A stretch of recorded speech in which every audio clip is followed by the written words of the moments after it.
record on that bitch, and... You like a bunch of losers in Minnesota.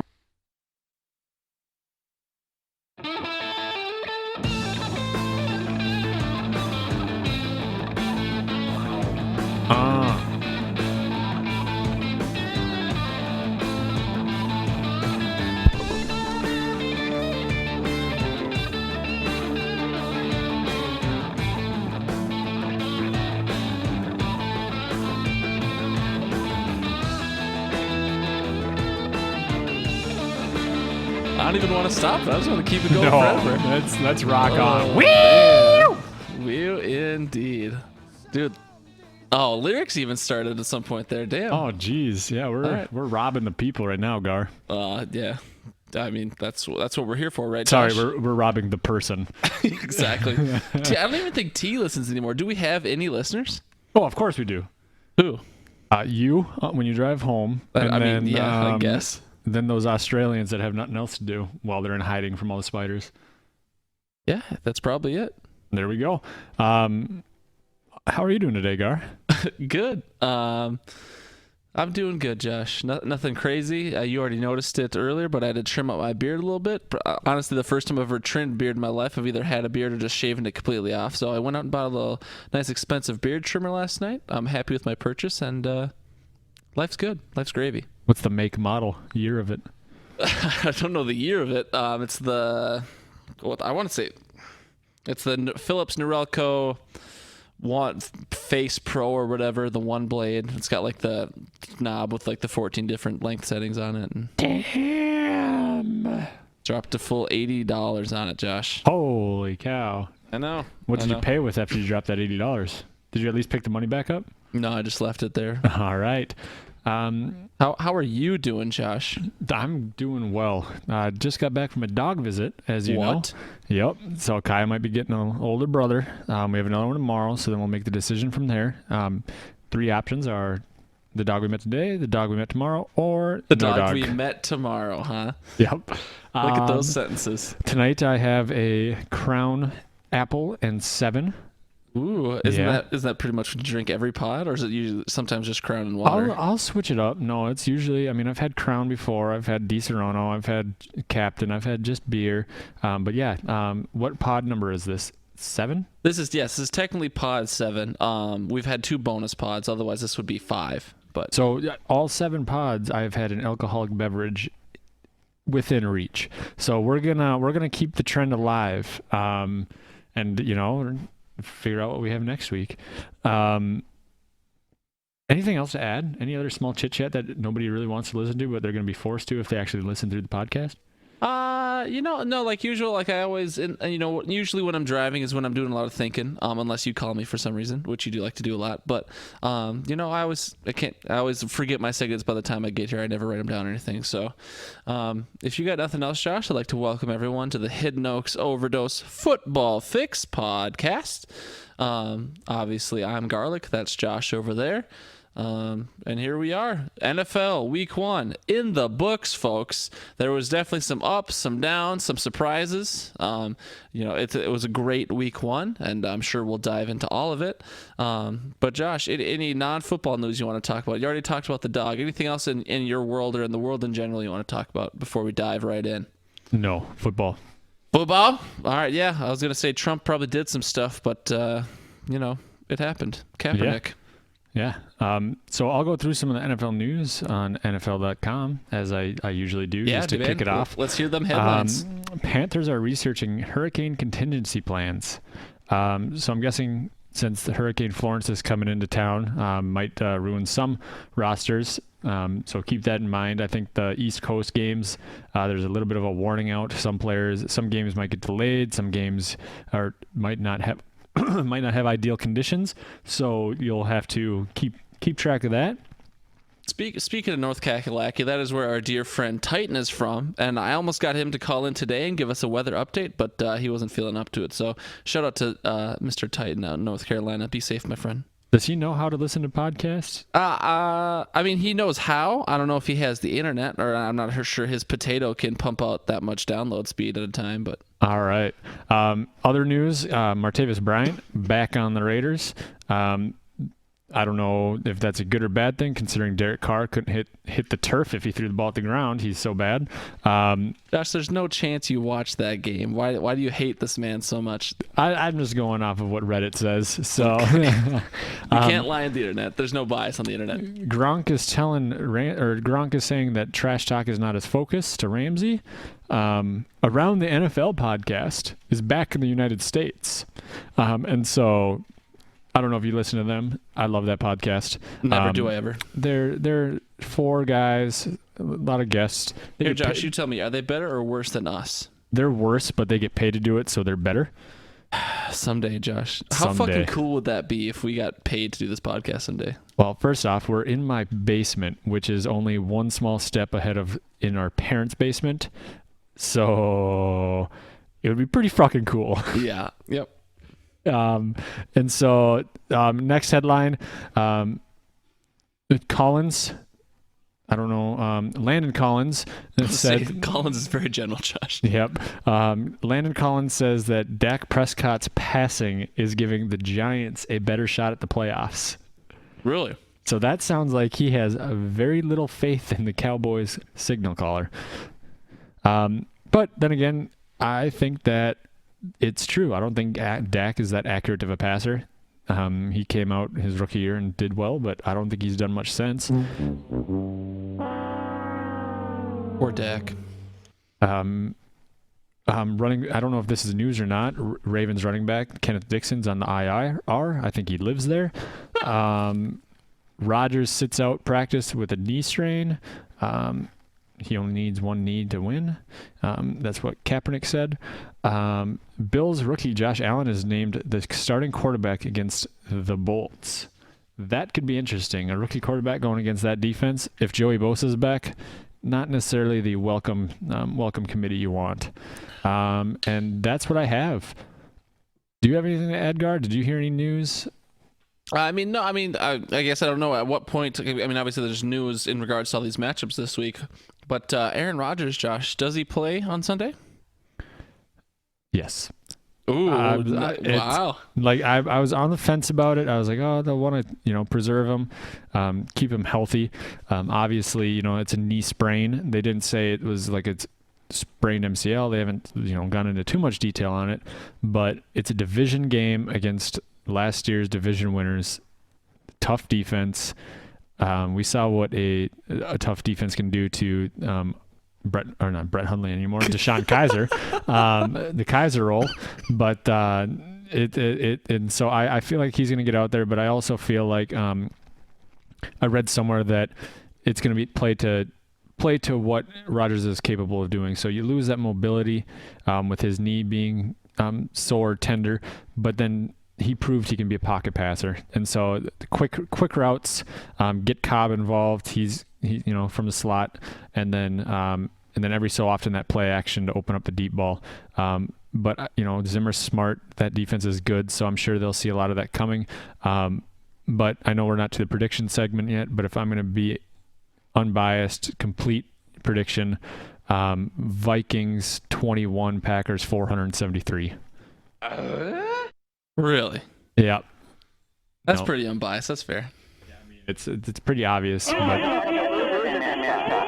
easy, Josh. You put your elbow on the soundboard there, and you hit Kirby quite a bit there.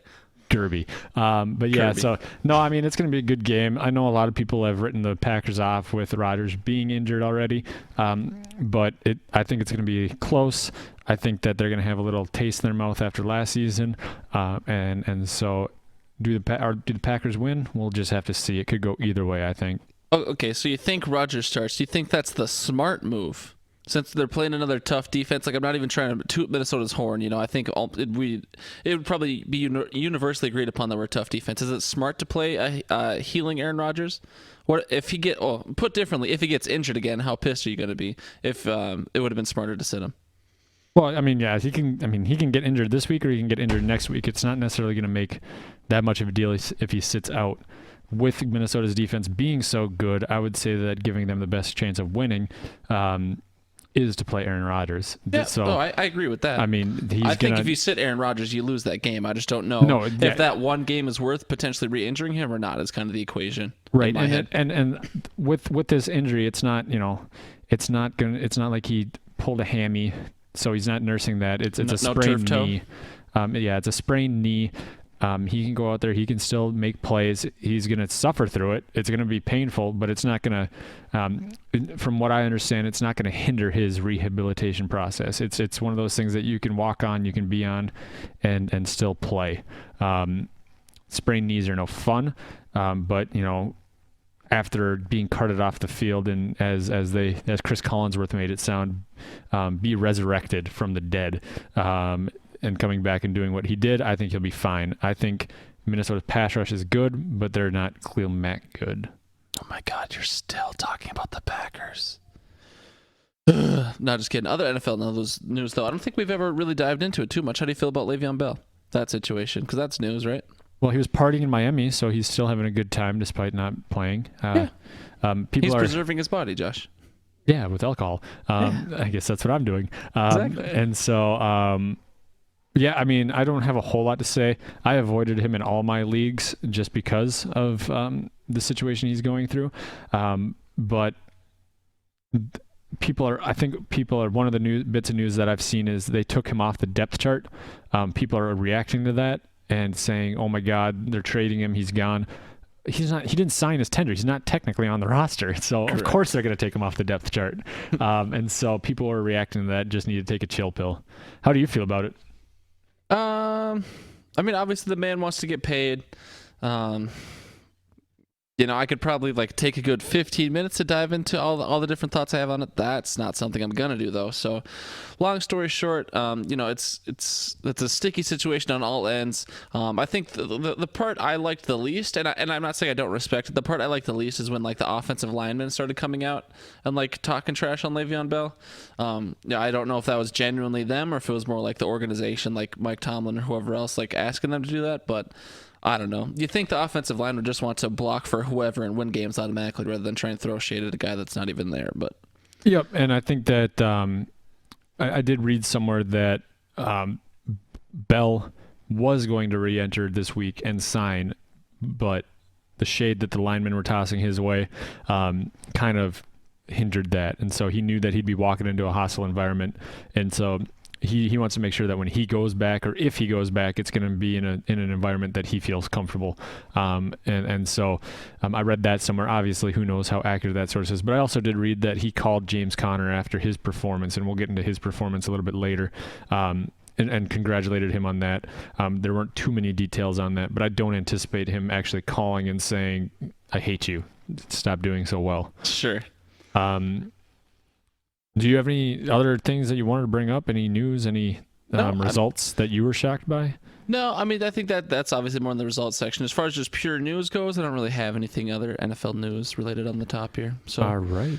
Week 1 results. Well, I mean, hold on. Before we move on to Week 1 results here, we just need a quick word from our sponsors here. Hey, I'm Ricky Bobby. Christmas is right around the corner. And what better gift to give a loved one than this Jackhawk 9000? Available at Walmart. All right, there we go. Jackhawk 9000, folks. Lovely sponsor of the show. So Week 1, I don't know if you just want to go every other, Josh, on the game results, or I guess I don't know if you have this brought up or not. I sure don't. All right, well, obviously, kicking off the NFL season was the Eagles-Falcons. That game started off real slow. Final score was Eagles 18, Falcons 12. Did you watch that game in its entirety, Josh, or not really? Yeah, I did. It was pretty boring in the first half. I'm not going to lie. There's no reason to lie. It was boring. I had a couple players going through different leagues, but they picked it up in the fourth or the third, end of the third, fourth quarter. That offensive coordinator in Atlanta is getting a lot of heat for not being able to do anything in the red zone. Julio killed it as usual. Didn't find the end zone though. I didn't know he only scored 3 touchdowns all last season, despite leading or having the second most receiving yards. They showed that stat 6 or 7 times, and so kind of the result that I expected, even though I predicted the Falcons to be that upset, and they definitely had that chance in the fourth. Next game on my list here is Titans-Dolphins. Dolphins winning 27-20 after what I believe was a 8-hour game. Basically. With all their delays. A couple deep passes to Kenny Stills. And yeah. Yep. Bengals Colts, not a game I got to watch personally. Bengals won. Andrew Luck was back, but rusty, I guess. I don't know anything about the game other than the Bengals won. Texans Patriots. Patriots beat the Texans by 7.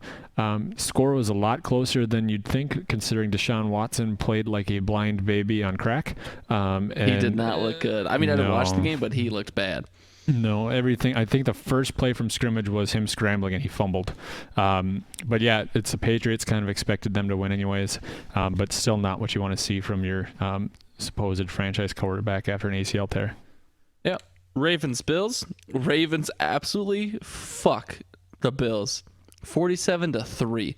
Again, I mean, I don't get to watch a lot of football games. I don't have red zone or anything, so I just watch like whatever it is, 5 games a week based on the different time slots. But holy shit, Ravens. You dropped 47 on them, and you only allowed 3. That's holy. Josh, I don't have any other words. I'll skip the Vikings game. Talk about that at the end, I'm guessing. Buccaneers Saints. Buccaneers 1-0, baby. Fitz magic is back. 48-40.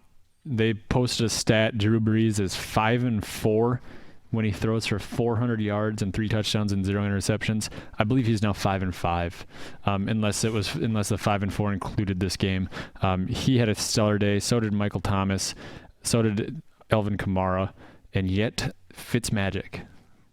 I have a lot of peanut butter cup in my mouth, you know. I have to go stall. Your vamp talk. Well, okay, fine. I'll just move on. Jaguars, Giants, Jags. God hates them. They won 20-15. Not necessarily surprised by that result. It's closer than I expected. But Odell balled out. Saquon had a nice long touchdown run. That was fun to watch. I heard other than that, though, I mean, I didn't watch the game. I heard other than that one long run, though, Saquon looked bad. He was bottled up. Yeah, he had a lot of really short yardage plays. I think his average yard per carry would have been sub 3 if he would have not had that. I mean, he was playing top 2 defense in the league, so I guess I respect it. But all right, you can take 2 now. All right, yep. So I'm done eating peanut butter cups now. So, Steelers Browns, fucking tied. The Steelers tied the goddamn Browns. I honestly was cheering so hard for the Browns to win that game. I wanted it so bad. Do you know who tied that game? What? Do you know the touchdown? Oh, no, Josh, I don't. Moving on to Chiefs-Chargers. Chiefs beat the Chargers 38-28. Nah, just kidding. Yeah, Josh Gordon, you want to talk about him for a moment, Josh? Nope. We'll talk about him in a bit. All right. So, yep, like I said, Chiefs-Chargers. For whatever reason, I'm a big Chargers fan. I think it's mainly because I like Phillip Rivers, but I actually did get to watch this game. I missed like the first maybe 10 minutes of it, but Patrick Mahomes looked fucking good. The Chiefs offense was firing on all cylinders. In classic Chargers fashion, they kind of shot themselves in the foot a few times with a fumble of a punt like on the goal line, and then some other Charger typical bullshit. I don't remember. Drop passes early on. Tyreek Hill is Tyreek Hill. But yeah, I expect the Chargers to bounce back this week at Buffalo, but Patrick Mahomes looks like the real deal. So if the Chargers lose to Buffalo, do you burn everything that you own? No? Buffalo, the team that put up 3 against the Ravens and got 47. Okay. Moving on, Redskins, Cardinals. Redskins, kind of in a shocker, beat the Cardinals 24-6. Why is that a shocker? I guess I don't know. I guess I just thought the Cardinals would do better. I guess I forgot that, new quarterback, new coach. Literally everything on that team is new, brand new except for Larry Fitzgerald. Yeah, Larry Fitzgerald's 40-year-old receiver. But 24-6, that 6 points came from David Johnson, thankfully saving a couple of my teams.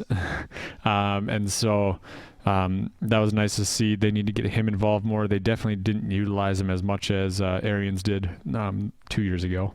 Yeah, I mean he was also a favorite target of Carson Palmer, so him being gone hurts, I think.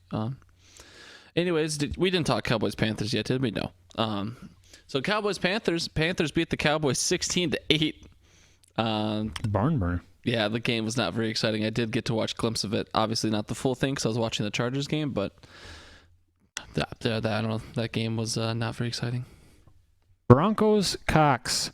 Broncos won 27-24. Russell Wilson tried to do everything in his willpower to win that game, As he usually does. except not get sacked. I think he got sacked 6 times, and now he goes to Chicago, so it's just not going to be a fun week for him again. And so one of the shockers there was Will Dissly, the tight end that looks like he should be chopping lumber somewhere. He had like 100 and some yards and a touchdown. He was one of those free agent or waiver wire pickups that a lot of people scrambled for, and I honestly don't think he'll repeat that at all this season. Yeah. Obviously, we're going to skip Packers, Bears. Jets, Lions. Talk about another fucking Josh. Jets, bend the Lions over, spread the cheeks, and go in dry and raw. 31 points in the third quarter alone. They could have just not played the first, second, or fourth and still won that game. Matt Stafford looks so bad. So I understand that. So their offensive system has been in place for a while, right? Their coach, Jim Bob Cooter, the fucking one of the greatest names ever. So I think I read it on Reddit that the Jets defense like knew the calls, which is why they could like anticipate where the passes were going to go. Yep. But holy shit, Matt Stafford, you looked bad. Yeah, no. And the weekly awards came out. Matt Stafford won the NFC Defensive Player of the Week. Yeah, did he? Yep, because he contributed more to the Jets defense than he did his own offense. Yeah. Rams Raiders. Sorry, we have a couple more games. Yep. Rams 33, Raiders 13, as expected. Took a little bit for the Rams to warm up, to heat up, but they got it going. Gurley did Gurley things, hashtag Gurley things, and that team, they kind of picked up right where they left off last season with scoring a lot. They even had a defensive touchdown. Their defense looked solid. I mean, Josh, you can't say as expected. Did you watch the late Monday night game, or are you already in bed at this point? Oh, way in bed. Okay, so I did watch at least the first half of it, and the first half, it actually looked really close. I mean, obviously you said that it took the Rams a while to warm up, but that's a fair analysis. But early in the game, John Gruden was definitely controlling the game. I guess I don't know if his players. I mean, they said it about 50 times during the game, but the Raiders have if not the oldest, one of the oldest rosters in the league. Yep. So it sounds like, it sounds like they probably just tired out, but early in that game, it definitely looked like John Gruden was coming back as the real deal. Do you think it's because it was such a late game that it was past John Gruden's bedtime? I'm sure that contributes to it as well. He had to get his Metamucil and Ambien? Correct. Okay. But yeah, so this is a little news tidbit, Josh, that we didn't talk about yet. All the new coaches in the NFL, there's 7 of them this year, new head coaches. All 7 of them lost. I was really after I saw that stat was 0-6 and that John Gruden was left, I was like, John Gruden, you win this fucking game, John Gruden, so I can be proud of you, because I like the Raiders as well, and I like John Gruden. But what's 7 times 16? What is 7 times 16? I don't fucking know. Like 100 and something. Well, does it matter? Why are you asking? 0 and 100 and whatever that number is. No new head coaches are going to win games this year. They don't deserve it. Why? No, I'm just kidding. So do you want to talk about the Vikings a little bit? I know you probably watched every snap of that game, listening to Paul Allen with some Lubriderm in your hand. No. I don't have a lot to say. The defense looked okay. Obviously, Mike Hughes, rookie, got a pick 6, so good for him in your first NFL regular season game. He has more career touchdowns than Laquan Treadwell. That's true. That's scary, but true. The game, there's nothing that flashy. I mean, obviously the highlight that everyone was probably playing to you or to anybody else is the Stephon Diggs touchdown. Kirk Cousins put it right in his breadbasket right over the shoulder, which, it was a good pass. That's hopefully what we brought Kirk Cousins in for. But other than that, the game was not very flashy. It was just more of a dink and dime, get the ball out. We converted on 3rd down pretty well, which was okay. The defense looked solid. Yeah, no, defense looks solid. Oh, well, hold on. I take a little bit of that back, because there were some of those plays where George Kittle was wide fucking open, and they had the 49ers themselves had some drop passes, so I actually did have some question marks on the defense there. But yep, no, they looked solid when it came down to it. They won the game for you guys. As you said, George Kittle had that wide open, what would have been a touchdown pass. Alfred Morris fumbled on the goal line, so if he catches that and Morris doesn't fumble there, it's a whole different story, I'm guessing. Yep. But I still would have thought that the Vikings would have managed or game planned to kind of combat that and still win the game. Cousins looked decent. I know a lot of people are talking about him being the second coming in Minnesota. You're not one of them. I'll admit that now. Yep, certainly not. But he had flashes. That Diggs pass was pretty solid. He had some other passes that were pretty good. But there was a lot of times when the wide receivers were either A, wide open, and so you better make that throw in the NFL, or he just pulled a horseshoe. His last 8 pass attempts were incomplete. And so when you're relying on defense, this game wasn't necessarily, it was, a 1-score game. But when you're relying on defense, you want those completions, because you want to convert those first downs and not give the other team the ball back. Right. Yep. I agree. I guess I'm not saying it didn't happen. I don't recall where Kirk Cousins was missing wide open receivers again. I just don't remember. No, I don't think he did. He made the throws he needed to make. But with those last 8 passes being incomplete, you'd think that he'd check down or do the Musgrave offense and 2 yards behind the line of scrimmage type, and hope a play gets made. Josh, how are those words going for you? Oh, is it for you too? Oh, okay, that's not good. I'm gonna pause here for a second. All right, that's recording again. The audio could have shit out for the first time on us actually. Sometimes we have playback issues, but it's never been an issue in the recording itself. So I don't know. Who the fuck knows? So we're talking. Kirk Cousins looked good. I did, I was watching the game and I did watch how his last 8 passes were going incomplete. Obviously, one of them was just a 4th down. He just held the ball and threw it away. So I don't really count that one against him. But still, 7 incomplete passes in a row is not great. And that's, if you're moving the rock and keeping the ball, then you're not worried about losing that game. I don't really have any other thoughts other than that. I guess the only thing I can say is obviously his stat line wasn't. It was nothing impressive. I think he was 244 and 2 touchdowns. But that's kind of what you want out of Kirk Cousins in Minnesota, right? If the defense is playing the way they should, if the running game's there, then you're good. I think Dalvin Cook and Latavius Murray both looked good, or at least good enough. Latavius Murray is definitely more of that closer role. He stays fresh early game and mid game, and then we kind of bring him in as to pound the rock at the end. So I thought that's a good game plan. But I don't have anything else to add about that game, Josh, unless you do. Nope. Jimmy G looked okay, but no, he didn't. Packers Bears. Did you catch that game at all, Gar? I certainly did, Josh. And I have a very unpopular opinion, but we'll get to it after you gloat here for a moment. Well, first half didn't happen. Did not look good. I was in that camp of people who were going down to the laundry room to grab the bucket of bleach. Get ready to mix a cocktail. Once Rodgers went down again, I was sitting there thinking to myself, oh my God, I can't do this another season. That looks painful. Threw my phone at the couch, said words that I wouldn't repeat. Nikita went to bed because I was so angry. It was a rough night in the Mitchell household. That being said, I told myself at halftime, I'm going to sit up, wait to hear the extent of how many years Rodgers is going to sit out, and then I was going to bed. And when he trotted out of that tunnel, it was like Moses parting the Red Sea. It was the most glorious thing ever. And I sat there and I told my unborn child, we're going to win this game. And by golly, we killed him. Is that the exact recreation of your night? Pretty much. No, it was a great game. Trubisky, I don't know what happened. Trubisky looked solid in the first half, and then he vanished in the second. Whereas Rodgers struggled a little bit in the first half, getting a feel for that new defense, kind of running for his life. The line kind of struggled. And then obviously he went down, and Kaiser came in, and there was a strip sack, a pick 6, and then it was just ugly. A lot of people were writing the Packers off at that point, but then, the comeback was amazing. You can't deny that. They were down 20-0 with 3 minutes left in the third. And then Rodgers did Rodgers things. He proved that he can be a pocket passer if he needed to be. He got the ball out. Cobb looked solid. He looked like he turned the clock back 4 years, 5 years.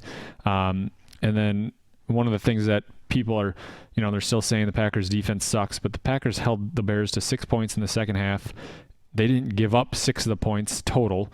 And so, you think about it, or 7 of the points, I guess, technically. You think about it, they didn't give up that much. Going into the next week's game, I actually looked at the stats, and Packers gave up less total yards than the Vikings, and more points, but they're also factoring the points that Deshaun Kaiser handed them.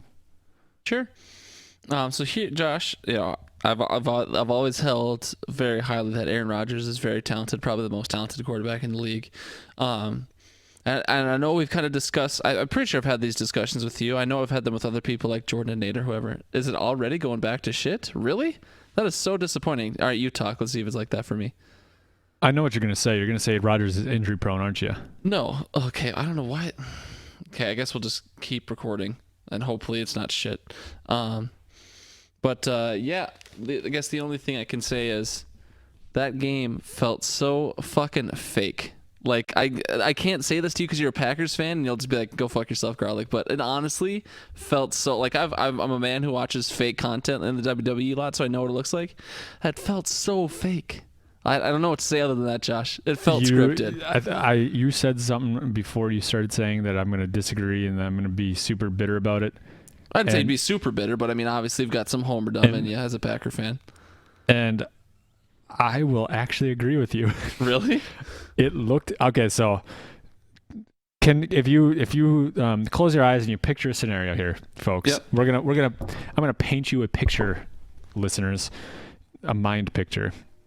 Some would call it a thought. 100th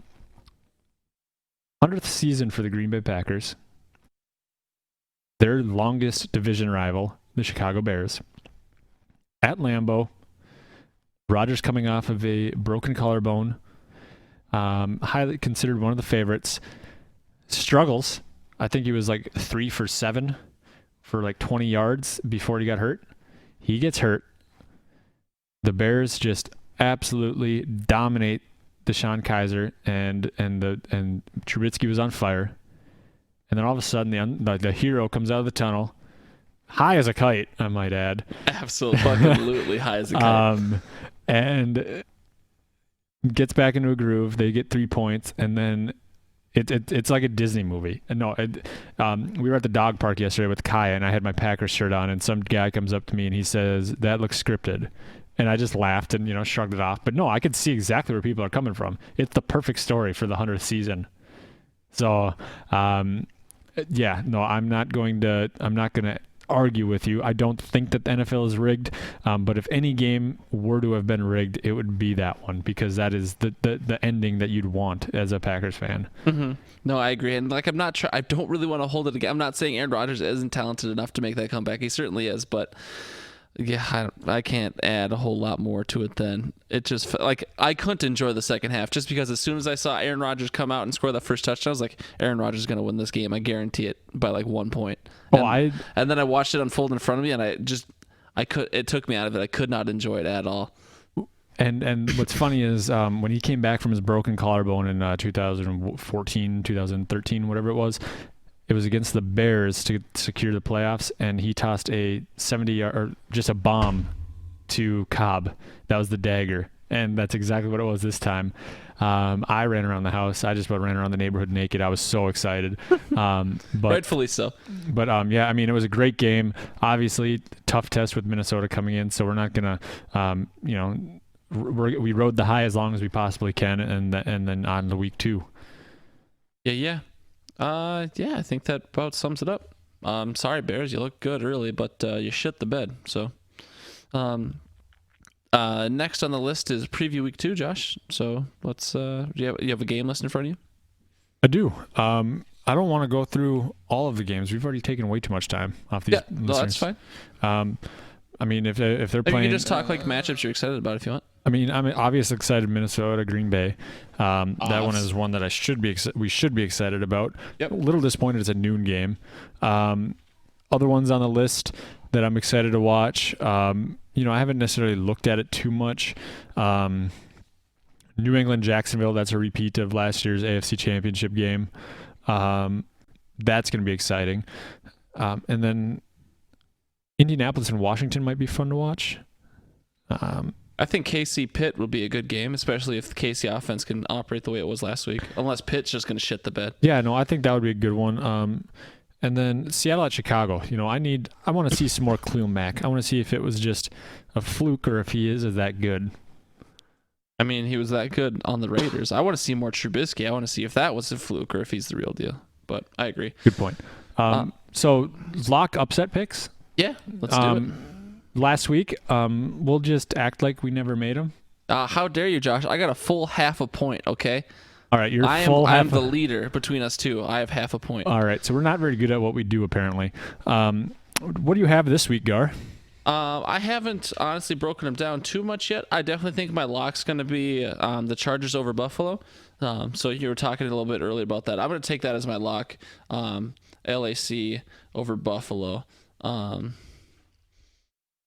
Yeah, and then for my upset, I mean, I don't know if there's a lot of good upset, quote unquote, upset games this week. I was looking at them. I had one in my mind. I lost it. I know which. I don't know which one I picked before, but I know which one I'll pick now. I'm gonna go rogue here, Josh. Ready for this? You ready for me going rogue here? I'm taking Tampa Bay over Philadelphia. Fitz magic, baby. Let's fucking see it. All right. So we're gonna, I haven't looked at the lines here at all. I'm gonna go. My lock is going to be. Oh man, this is a tough one here. My lock is going to be Los Angeles as well. Okay. The Chargers. Yep. I think what they're doing is solid. My upset is going to be Detroit. What? I think Matt Stafford is going to turn it around against the 49ers. In San Fran? In San Fran. Damn. All right, Josh. All right. I mean, that's our locks and our upsets. Like last week, just in case, I mean, anyone cares, that I doubt anyone does. But so last week, Josh's lock was New Orleans over Tampa Bay, and his upset was Atlanta over Philly. Those are both wrong.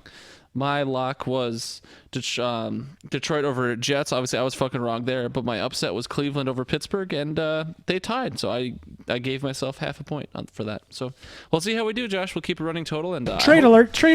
You saw that? In the blood, sweat, and beers. Yeah, the butt, sweat, and beers league. Say butt, sweat, and beers. Well, I just think it sounds funnier. It does. We had a trade go through, so all two of you listeners from that league. Christian McCaffrey, D.D. Westbrook in a round 23, which doesn't exist, draft pick, for Kenny Stills in a round 1 draft pick. Yeah. Gar, who do you think won? Well, I don't know. I'm very confused about the round 23 draft pick part. But I think, honestly, that's a pretty even trade. Obviously, the round 1 draft pick's a good value, especially if they tank the season. Kenny Stills, I'm iffy on. Christian McCaffrey's the biggest part of that trade, but if he's going for the round 1 and Kenny Stills, I think that evens it out. D.D. Westbrook's on there too, but he's just bring Christian up a little bit more. I don't know. I think that's a pretty even trade. Yeah, no, I like it a lot. I think it's fair for both sides. I'd have to look into their rosters to see, if the guy who's getting Christian McCaffrey has 2 stud running backs already. Mm-hmm. But yeah, no, I think it's fair from what I'm seeing here. So yeah, back to our schedule. We got our locks and our upset set. Anything else? Locks and our upset set. No. Next we'd be talking about redraft week 1 results. So that's our Hidden Oaks redraft league. Let's talk some results, Josh. Yeah, so we had our new side bet, the 13-week side bets. That Josh implemented. That Josh implemented via Tyler Herman, the sexy stud.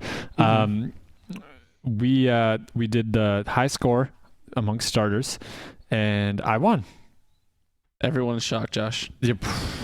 Well, and so it was fun. I definitely thought Hammer might take it.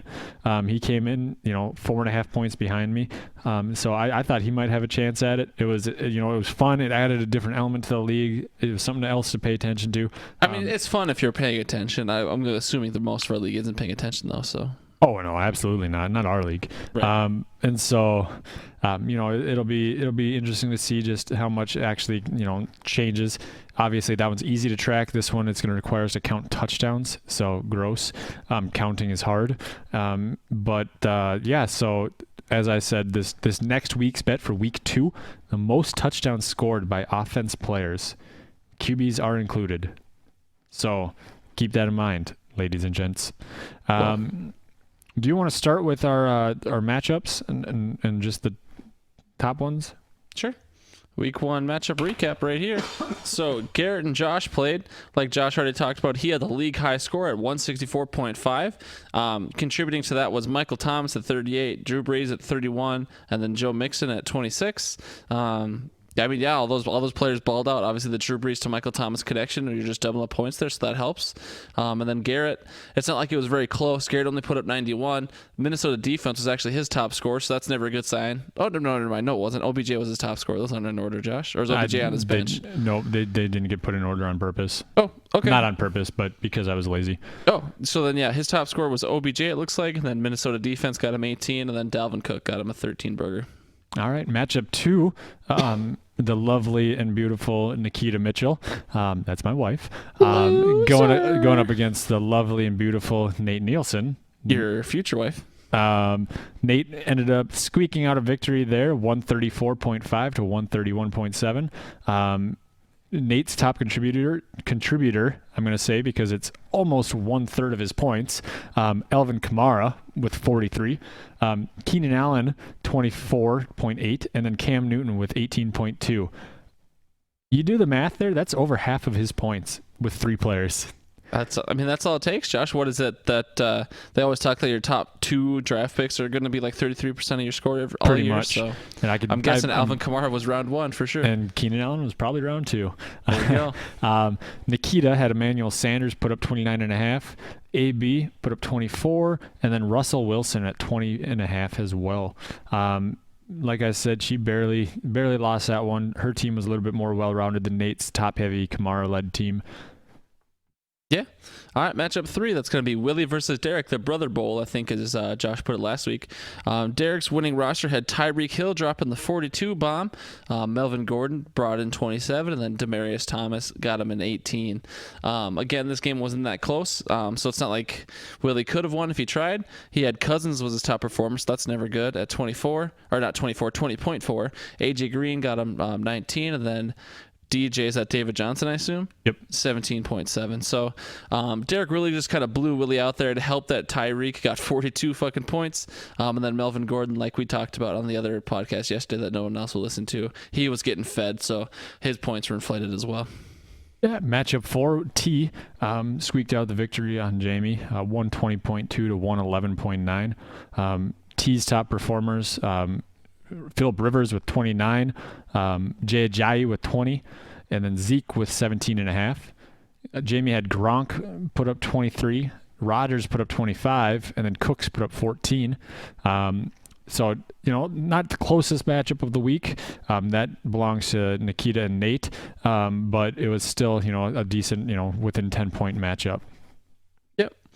Matchup 5, that's going to be Brad and Hammer. And I got by the luck of draw, I got all the blowouts. Hammer blows out Brad 160 to 112. Hammer's top performer was Mike Evans at 27. Does that say Tills? Who the fuck is Tills? Kenny Stills. Oh, okay. Kenny Stills got 27 or 26 points, and then Tyrod Taylor. Tyrod Taylor got 23.6. So, those are not super high scores for Hammer. So he must have had like 20 pointers out of almost all his starters then. So that's great consistency at a Hammer rather than relying on one 40-point guy. It's, all 20-point guys. And then Brad, again, another game. Brad got blown out. I don't think he could have won it if he tried. But Gurley got him 23. Brady got him 21. And then Golden Tate got him 21 also. Yeah, Garlic got all the blowouts. I got all the close ones. This last matchup, Garlic v. Jordan. Jordan squeaked out the win with the second closest margin of a 131 versus Garlic's 125.5. Jordan's top performers, Garlic, you lost on the last play similar to what the Bears did because Randall Cobb got Jordan 29.2. That's the last play of Sunday night. Well, yeah. So that was, 29.2. His 75-yard touchdown catch had a lot to do with that. Alex Smith with 20, and then Christian McCaffrey with 13.5. Garlic had James Conner, 34.2. Nice pickup there. Yeah. Isaiah Crowell, 22. And then Fitzgerald, 14.5. Yeah, going into Monday night, I was down by like 30, and I would already we have a little spreadsheet here. I had already put it in as an L, but I had Marvin Jones and Isaiah Crowell going to that early game. I thought I might win it after Crowell rocked off that big touchdown, but Marvin Jones never got anything done. Made me sad. So right now, not going to go over the leaderboard just because it's only 1 week, but Josh, Nate, Derek, T, Hammer, and Jordan all have victories. Boo. You other 6 need to step your game up. It's been 1 week. Step your game up, son. All right. Sorry, so this next segment is something that I didn't want to steal, or I stole from another podcast that doesn't listen to this podcast. And so that's the Pod Squad. That's my other league for Victoria's Secret. They do a plexical bird. I don't even know how to pronounce it. Plaxidazically shot themselves. Accidentally shot yourself. Yep, and that's where one of your bench players would have contributed to your team in a way that would have led to a victory. And so, for example, Nikita, you had the lowest margin of defeat. You lost by less than 3 points, 2.8. If you would have played Nelson Aguilar over Chris Carson in your flex spot, you would have had a 4.6 point swing for the win. Which is actually a reasonable thing. Like a lot of these times when you have bench players that outperform, it's like I never would have started that guy anyways, but that one she definitely could have. Like that's a possibility. Right. No, absolutely. I mean, I tried to go with ones that made sense because there were people on there that made no sense, and we'll get into that in a bit here. For Jamie, if you would have started Kenny Galladay over Pierre Garçon or Peyton Barber, it would have been a greater than 10-point swing for the win. Garlic, if you would have started Tyler Lockett over Delaney Walker, it would have been a 5.7 point swing for the win. Or if you would have started AP over Devonta Freeman, that would have been a more than 10 point. But that one I can understand. I understand why everybody started their lineup the way they did based on player projections. But it's not a perfect science, and those are the players you could have put in to get the win. It's true. I won't have to worry about Delaney Walker anymore though, because he's out for the season. So yeah, I think he has one leg after Sunday. I think so. Do you have anything to add? I know we have. We have more. Never mind. Yeah, you also want to talk about other league, Josh? Nope. I mean, it's hard to talk about week one or go too deep into depth on week one fantasy matchups. I mean, at a certain point, I'll start wanting to talk about like how many points against people have, and if they're just getting unlucky every week or whatnot. But for now, week one, I don't got anything else to add. Perfect. Do you want to talk about the noticeable fantasy ad or drops this week? Sure. I have to go back to that document. So Garrett, you're the one we talked about. Philip Lindsay would get picked up a lot. Or no? Yeah, that was Philip Lindsay, right? The tight end. So Philip Lindsay's a running back. Who's the Will Dissly. Will Dissly. Okay. So Philip Lindsay, running back in Denver. Garrett picked him up and dropped Ty Montgomery, which is fair because was Ty Montgomery even on the field on Sunday? Bitch tits. Hey, I'm talking to you. Oh, sorry. What was up? I said, was Ty Montgomery even on the field on Sunday? Not a whole lot. So that's a pretty decent drop for Garrett then. Jordan picked up Dorsett and dropped Greg Olsen. I mean, that's a fair pickup. Dorsett found the end zone. Olsen found the hospital, so can't argue with that. Derek picked up T.J. Yeldon, which actually surprised me a little bit, and dropped Nick Chubb. T.J. Yeldon's the backup. I mean, I guess I respect it if you think Leonard Fournette's going to be out, but I don't think that much. And then he also picked up Fitzmagic and dropped Marcus Mariota. So, yeah, I can respect the Fitzmagic pickup. Probably won't replicate what he did last week, but whatever. And then I feel like I took a lot of these, Josh, not on purpose, but you can have the last one. Oh, he wants me to take it. So Hammer picked up Quincy Anua, or however you say the last name, and he dropped Garoppolo to pick him up. So Jimmy G, I thought he looked decent, but Hammer dropped him. I guess he must have another good quarterback that I can't think of. I don't have his roster in front of me, but. Yeah, thank you for taking that. So week 2, upcoming. It's Wednesday right now, so we have a game coming up tomorrow. I'm going over some of the matchups for the redraft league here. Matchup 1 on my list is going to be Willie versus Nikita. Willie is projected 118. Nikita is projected at 119. That's as of whenever I created this document this afternoon. So if you change players around, things like that, it's not going to be accurate representation. Those are still accurate. I'm on ESPN right now. All right. And so those may change between now and then depending on injury and weather as well. I notice that they do kind of fluctuate. Yep. Next match, I guess I don't have your document in front of me, Josh, but next matchup I have from ESPN is Gold Team Rules playing La Victory Bell. So that's Nate versus Jamie. Jamie looking for her first win of the year. Nate looking to not lose. You have to eat into the microphone? Yeah, absolutely. So right now, Nate is projected 115, whereas Jamie is only projected 110. And again, their lineups could definitely change by Sunday, but that's what we've got right now. Matchup 3, I have Derek versus T. On my sheet here, I have Derek getting 118, T getting 115. So another close prediction here, within 3 points. It'll be interesting to see, obviously. You talk so briefly that my chewing doesn't work out. Next matchup is Bradley and Garrett. Both lost their first week, so they're looking for the first win. Bradley is currently projected at 116. Garrett's projected at 112. So, I mean, none of these projections are out of line. All these games are projected to be close. Matchup 5, we got Hammer and Jordan. Hammer's got 115 projected. Jordan's got 117. So, as Garlic said, another close one within 2 points. And so we'll just have to see how it shakes out. Yeah. Matchup 6 here, Josh. We're playing for the podcast. I think we're playing for the rights to, I don't know, something cool. We should. What kind of stakes can we put in this game, Josh? We play each other. Whoever loses has to do the next podcast nude. I think we both win and lose in that scenario. Wow. So you can't think of any genuine stakes to put on that? Like something fun? Something funny? I don't know. No, I guess I can. Maybe if we think of something between now and next week. All right, yeah. Josh is projected 116. I'm only projected 109, so I don't know why I'm projected so $1 million. We could bet $1. All right, that's fair. All right, we're putting $1 on the podcast game. We're playing for the pride and joy. But yeah, me and Josh play each other. We'll see how it goes. All right. I have nothing else for the week or the redraft league week 1. Obviously, as Garlic said, not a whole lot of things to read off because it's still week 1. Moving on to the Hidden Oaks Dynasty League, that's going to be.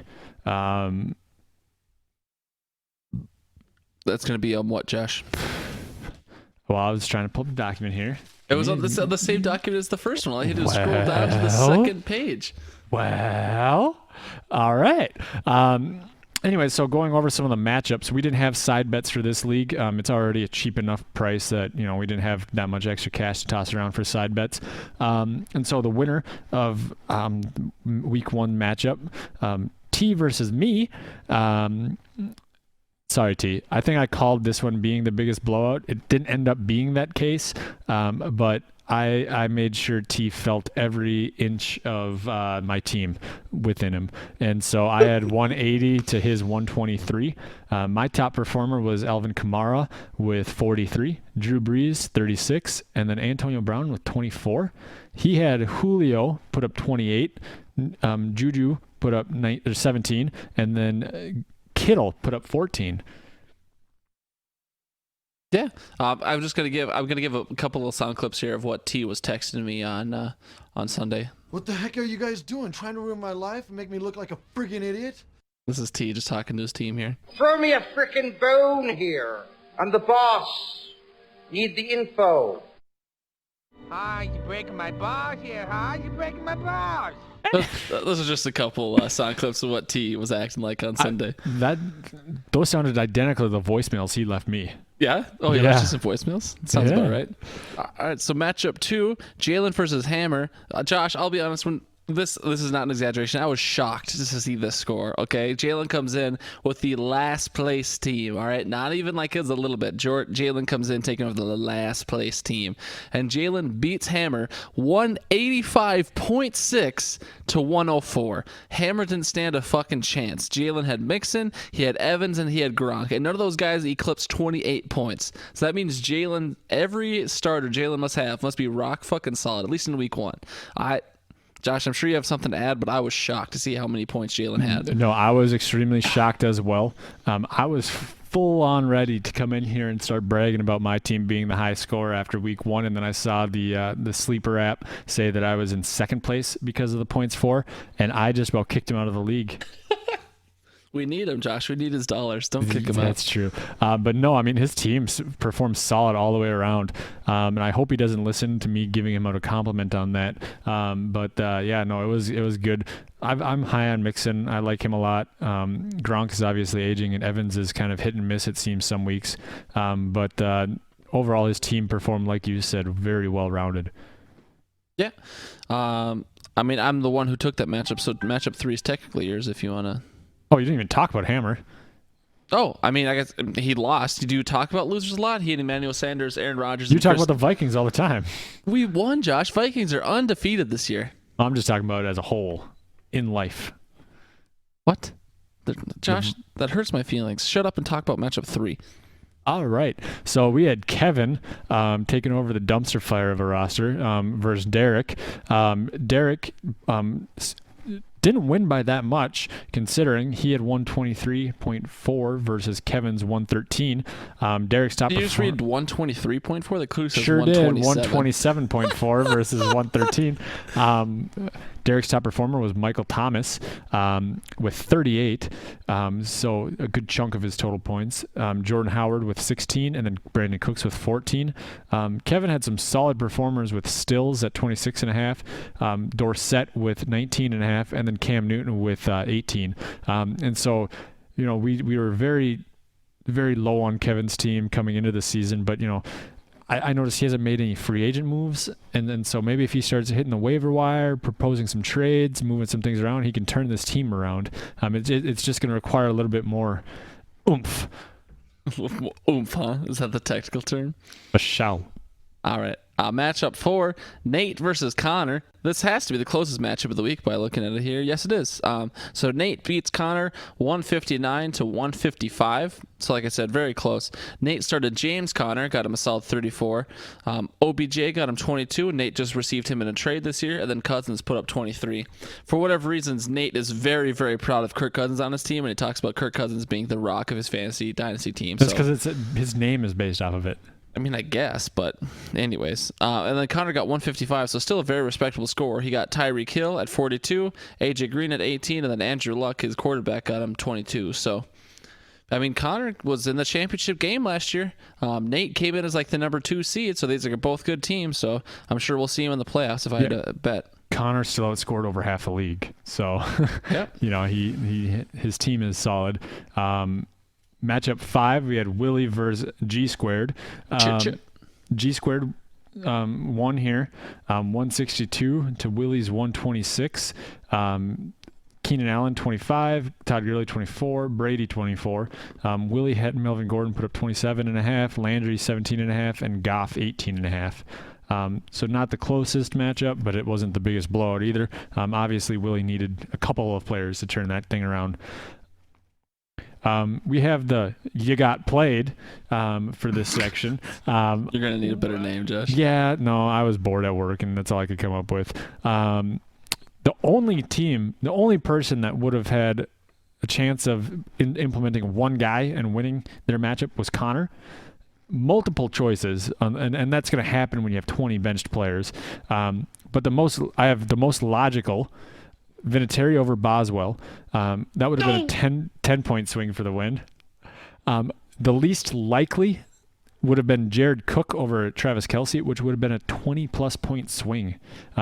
Jared Cook balled out on Monday night. And so obviously we understand why you put Kelce in over Cook. That's why it was the least likely option. But kickers, you could just kind of throw a dart at the wall and pick whichever one and then start them. That's usually how it goes. Yeah. This would have been Connor if he started Jared fucking Cook over Travis Kelce. Years later, a doctor will tell me that I have an IQ of 48 and am what some people call mentally retarded. Right. And so that's the end of our week 1 matchups. Anything to add, Gar? Nah, not really. All right. And so noticeable ad drops for this week. Connor in the Dynasty League. Yep, in the Dynasty League. Connor added Philip Lindsay, the running back in Denver. And then Martavis Bryant, who I was looking to add as well. So solid pickup there, I feel. Hammer added Quincy Enunwa, Darren Sproles, and then Buck Allen. And then Nate added Corey Coleman. And so Nate's banking on Corey Coleman filling in some role in New England there after he got signed. Yep. Do you want to start with the matchups for week 2? We can. Yeah. In the redraft league or... We already no. did the redraft league. I'm not prepared. Stall for me, Josh. I'm not prepared. So keep with vamping. Sleeper, I didn't have projected scores. So on my document, I have the percentage that this player would win. Oh my fucking God, Josh. I have it here. I'm just kidding. The projections aren't there for some reason. But so, yeah. The first matchup, I'll just go down the list on Sleeper. I'm playing Nate. Nate's projected to win. We don't have the scores in front of me, but currently Nate has a 61% chance of winning. So, Oh. He has 57% as of this afternoon when I created my document. My top matchup, I have, myself versus Jalen. And according to my screen, I had a 72% chance of winning. that is the current, yes. So Which is surprising Suck it, that- Jalen. I mean, you guys had the 2 top scoring offenses last week. That's surprising that you have such a large margin to win. I guess Well, the defense projections. wins championships, and as Nate always says, my fantasy team's offense's defense is better than yours. Oh no, the soundboard wasn't open. Dang Well. it. We'll pretend that didn't happen. I was checking the specs on the end line for the rotary girder. I'm retarded. Something like that. Yep. So again, I'm just surprised that you have such a large margin to win there, but like I said, the projections don't have faith in Swanee. So this is Hammer with Jesse and Spirit playing Kevin. So kind of the friend bowl there. Hammer's projected to win by 76, or Hammer's favored to win by 76%. So again, even though Kevin's team wasn't technically last place, that roster is the most dumpster fire roster we've got. So sorry, Kevin. Maybe you'll get lucky. Matchup 3 on my screen, I have Derek versus Connor.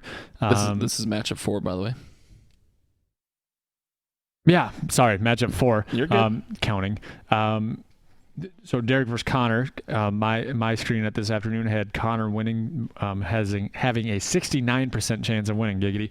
He's up to 77 now. Holy. Mm-hmm. So yeah, I mean, if we had these projected scores in front of us, that would help. But and then the last matchup of the week is Willie versus T. I don't know what you have on your sheet, but the current is T favored by only 51%. So this matchup is a dead fucking heat. We will see. I had 54% said Willie wins. So Oh shit! Woo, child. Projections are going back and forth here. It's gonna be it's gonna be a close one no matter what though. So yeah, those are our dynasty matchups. Yeah. Do you have anything to add To the dynasty matchups? Yeah. No. No, I do not. I have hope something. to win. I have something to add, Garlic.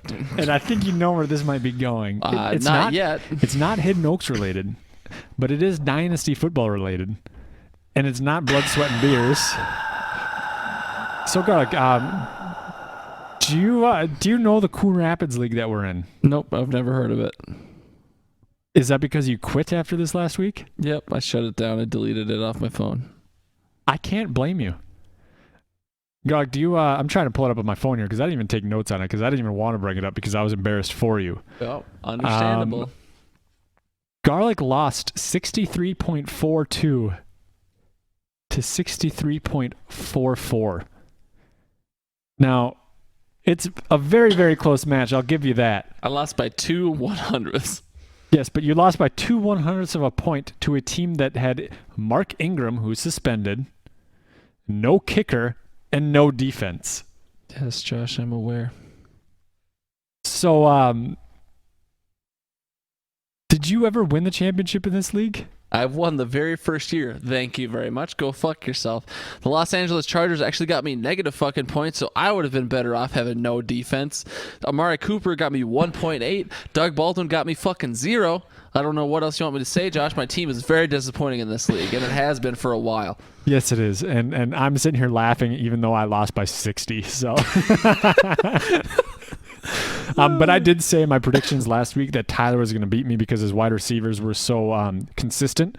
And Tyler's wide receivers put up 18, 22, and 35 compared to my 6, 7, and 6. So if you want to talk accidentally shot yourself in the leg here just for a second, I had both the Rams and the Vikings defense on my bench with 17 and 19 points respectively. So if I just would have played either one of those instead of the fucking Chargers, I would have won by a lot. Or if you would have just played no defense.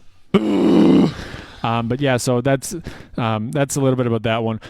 Blood, sweat, and beers. We're going to talk about a little bit. So for Hidden Oaks people, this is when you can go to the bathroom. And so because people go to bathroom mid-pod and leave it playing in the background. I actually just got an email saying the Fantasy Football Yahoo Sports Week 1 recap.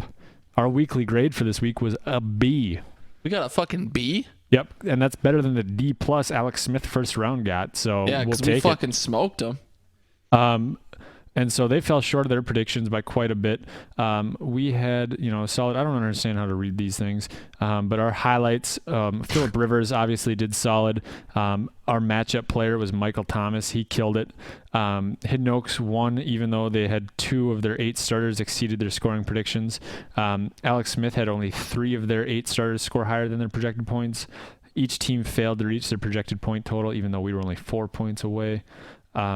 That's still a failure, Josh, technically. But yeah, so we won. Erect Dicker, they won 140 to 129. John O's Burtons, they won 84.3 to 76, so that was a close game. Ooh, Dalton Abbey squeaked out a victory, less than 1 point, 103.54 to 102.66. That sad Bears fan got even sadder, Josh. Yep, sadder Bears fan lost that one. The touchdown my pants beat 2 girls, 1 cup, 123 to 99.8. And then the Futbuckers lost to Brett and Brett. Brett and Brett Futbuckers, they beat them 122 to 101. Biggest blowout of the week goes a touchdown my pants versus 2 girlies, 1 cup with a 23.5 point spread. That'll do it. So yeah, gave you a little taste of the Blood, Sweat, and Beers League. Garlic and I will be doing that from time to time just because those guys are nice enough to listen to us ramble on for an hour and sometimes longer. This week, our matchup in this league, I'll keep talking. Dead even split 50-50, and that's because none of the projections are through. So screw you, Yahoo. Wait, we're split at like what, 0-0 then? Or what? Yep. So we are the Bears, or not the Bears. We are the Steelers and the Browns. We're gonna tie. Yeah, buddy. So we don't really have anything else on our list here, Josh. I mean, obviously we put together at least I put it together, and then you did as well. Our kind of like our running fantasy record for the year, like based on all our leagues. So like I'm in 8 leagues, you're in 8 leagues. I'm actually only in 7. Counting was hard the other day, I guess. Okay, you're bragging to me that you're in the same amount of leagues as me, but I guess you're fucking not, Josh. Okay, so I just got a text from Ryan Walters that says, oh God. Hold on. I don't know if this is pod worthy or not. He says, do you guys talk about week 1 fantasy in your latest pod, bonus pod 2? No, we do not, Ryan Walters. But we do in this podcast that you can listen to right fucking now. And now was a relative term because you can listen to this on demand. But anyways, going back to what I was saying, so I'm in 8 fantasy leagues, and so I thought it'd be fun to keep a running total, kind of how I do each week, and then kind of what my fantasy record is as the season goes on. So week 1 was really fucking rough for me, Josh. I went 2-6. All right, I got 6 fantasy losses week 1. You never want to start your seasons that way. I don't have any historical data to know if I've performed similar in the past or not, so I don't know if losing in the first couple weeks is good. Because I came in like the top 4 places in half my leagues last year. I won 2 of them, so. I'm not trying to toot my own horn. I'm just saying these are the facts of the situation. So I'm 2-6 right now, and the only 2 games I won, Josh, another FF fun fact, the only 2 games I won are both co-managed teams, so maybe I'm the fucking problem. Yeah, no, I'm not going to deny that. You're a problem.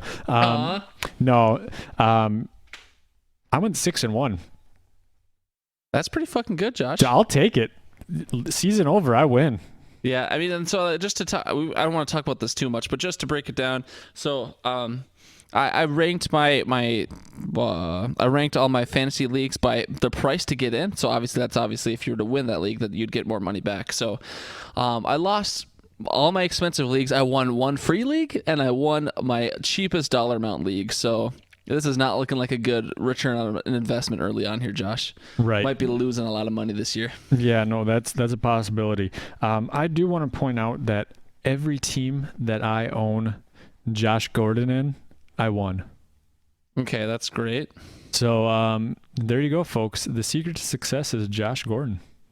I don't think that's true, but no, I actually you mentioned Ryan Walters, and I know that this podcast gets talked about in another or this league gets talked about in another podcast that he's one of the hosts on. I beat him in week one. Walters. Yep. Did you listen to their week one pod? I assume you did, but maybe not. Like their preview to week one. Yeah, his team, like I saw the draft board, and I heard him re-go over the draft in their podcast. His team sounds bad. Well, he drafted Le'Veon Bell. I mean, sure. That's probably the best player on his team, though. Still, even though the guy hasn't played. Like Walters, I love you. I respect you. Your team sounded bad. Like it looks bad on paper. You're not making the playoffs. I'm gonna get that $10 we bet for sure. Well, I mean, yeah, and he did not want to trade me. I offered him Mike Evans and I think it was Jamal Williams for Devontae Adams, and he said no. Devontae Adams has a hurt shoulder, and Mike Evans balled out last week. So I'm just going to kind of ignore that trade from now on. And so we'll see how it goes. Obviously, week one can't overreact to everything. And so trades week 3, 4, 5 is probably when I'm going to start busting out all those trade offers. Sure. Sell high, buy low. Do we have anything else we want to talk about, Josh? The piping hot spaghetti upstairs that I'm going to go devour. Ooh, that does sound good. So we're already at an hour 10, but to try and give a fair shake to our good friend Kevin Brown, we had an interview with him in episode 3, but episode 3 is Josh and I's least favorite podcast that we've recorded so far. It was just kind of long and boring. And you mean they all haven't been long and boring? Well, they all have been, but we've actually gotten some good reviews on some of them. Like Carmel Bears complimented me. You and I both got a personal call from Mr. Jordan Bates, theclub13.net. A little plug for him. And then Jamie texted me about it too. So all these people are complimenting me, Josh. But remember at the end of the last episode when I begged people to engage with the show? 0 people have engaged with the show. So our number one goal has not been achieved yet for this whole podcast. So yeah, no, then that's completely and utterly fine. Yeah. I was going to say predictable if you didn't say fine. Like that, completely and utterly predictable. Yeah, well. I might actually, here's what I'm going to do. Oh, this should be good. First person to email us gets $5 from Garlic. That's honestly fine with me. First person to email us, hiddenokesoverdose@gmail.com. Emailing us, confirm that you listen to the pod. Hang on. I'll Venmo you $5. Maybe we want to edit that first part out because it's our group of friends. Do they know how to spell Hidden Oaks Overdose? They should. If they don't, fuck them. You have to know how to spell it to find it. Yeah, I mean, yeah, and if they're listening to the pod, they'll have it literally spelled out in front of them on their phone, on Spotify, on iTunes, on Google Play, on whatever. Oh, okay. So we're on all of those platforms? Yeah, we're on every platform right now except for iHeartRadio that hasn't been official yet. I know. I quit. Yep. So yeah, here's this Kevin Brown interview will get placed in right now, and obviously that interview happened in the past, but past Garlic will know exactly what he's talking about, and then if I didn't, I'll give a little pause here for myself. Yep. All right. So that's halfway through the divisions. We really didn't stick very strictly to a minute per team. Shocking that we didn't do what we said we're going to do. But I'm plugging in Kevin's phone number as we speak. And I don't know how to read my own handwriting, so that's always great. I'm just going to keep talking so we don't have dead air here. If you're looking for your dog, she's right beneath us. Yeah, okay, well, it's terrible. That was not Kevin Brown, Josh. God damn it. All you said you were calling him, it sounded like him. No, it didn't. All right, so hopefully he picks up. Allegedly, he's at his cabin right now. It's 11:15. He's going to be either hammered or high. Shh.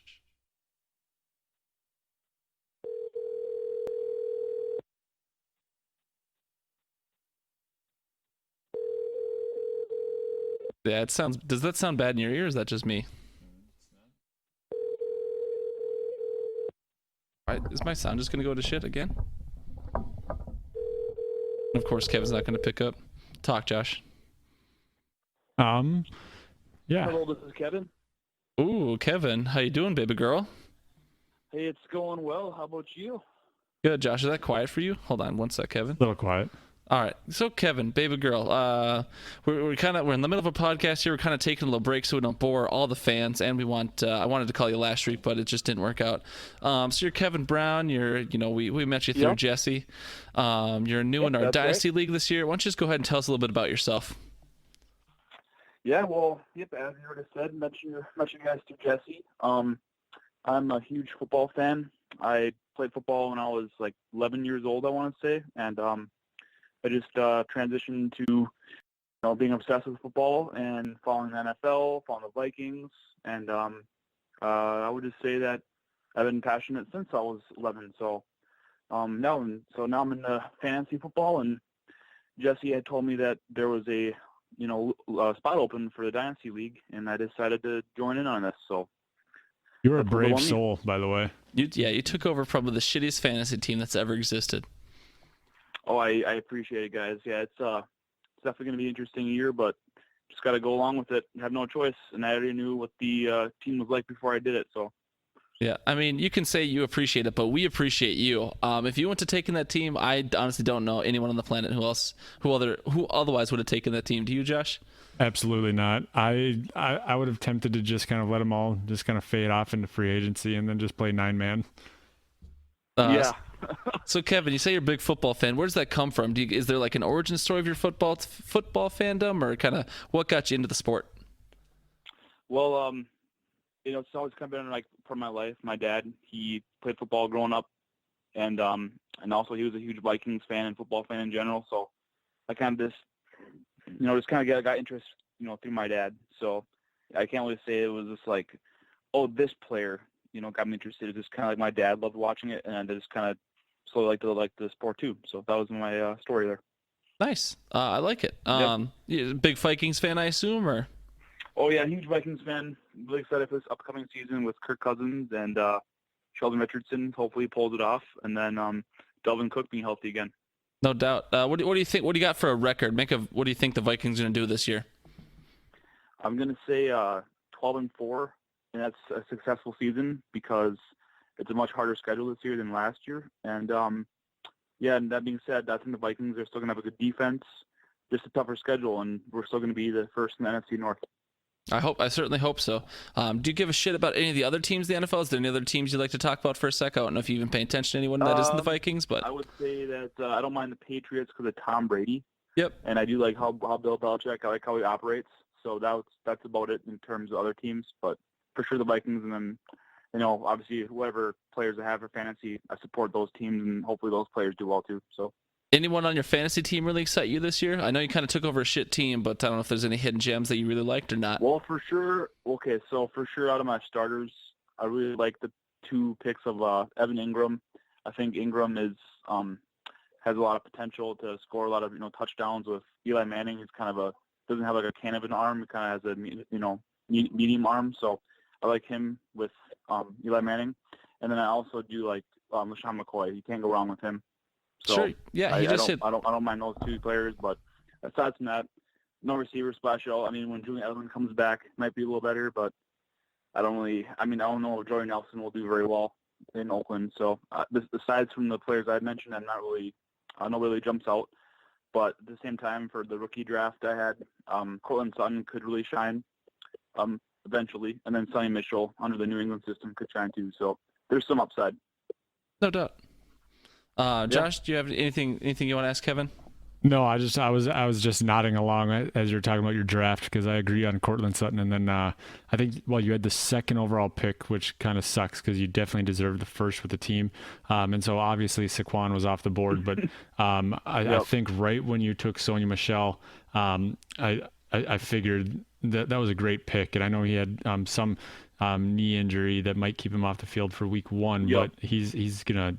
I think he's going to tear it up, especially with Tom Brady and Bill Belichick coaching. It's going to be it should be a good season for him, even if he does sit out week 1. Yep, I agree, and I'm excited to see what his future is. He's a 1st-round pick, and it'd be kind of weird if they didn't use him a lot. So. Mm-hmm. Absolutely.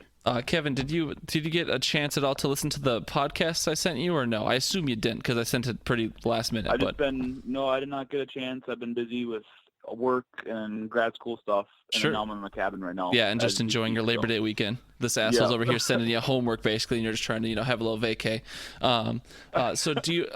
How familiar are you? Do you think with the people in the Dynasty League? I don't think you've really said anything in chat. The chat's been very active here the last couple days or last couple about the last week or so. Do you really know anyone else in the league that isn't me or Josh?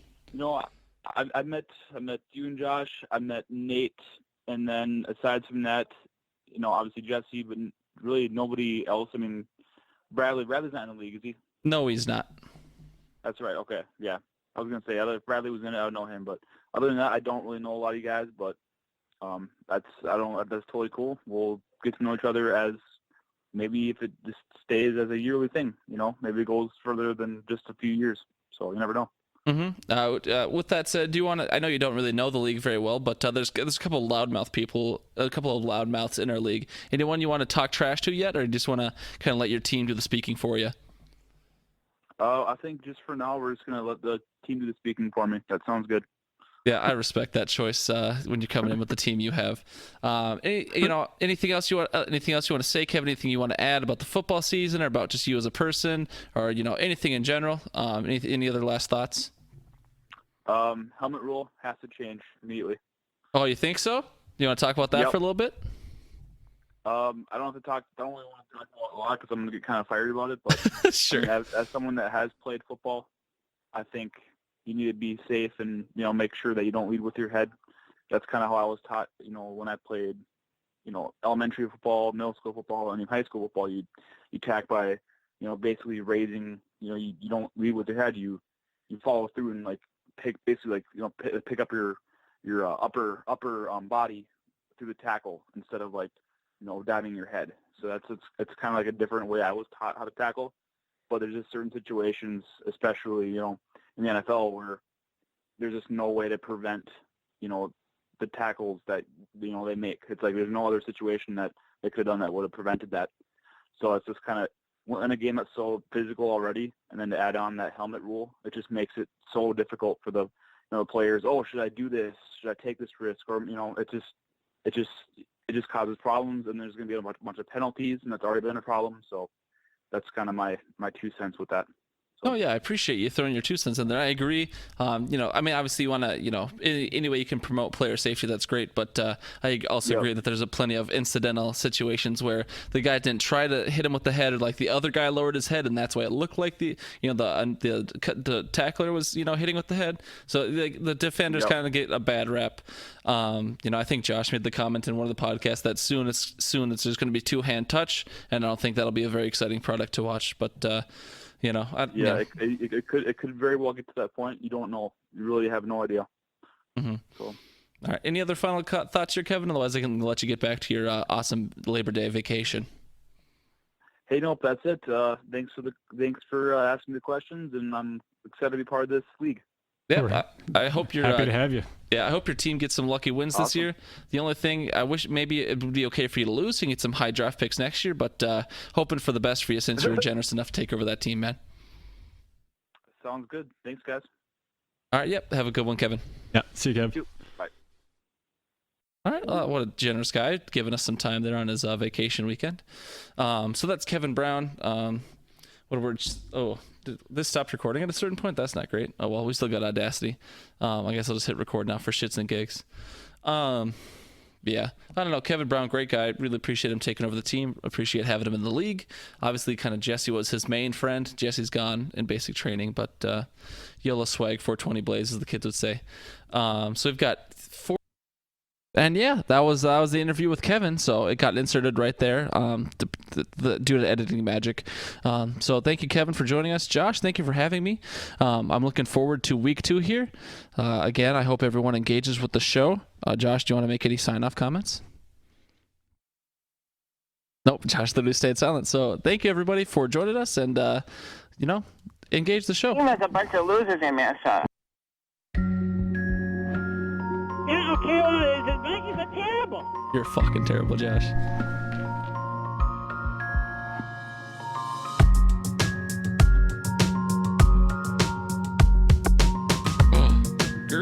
miss practice. I need to really do that.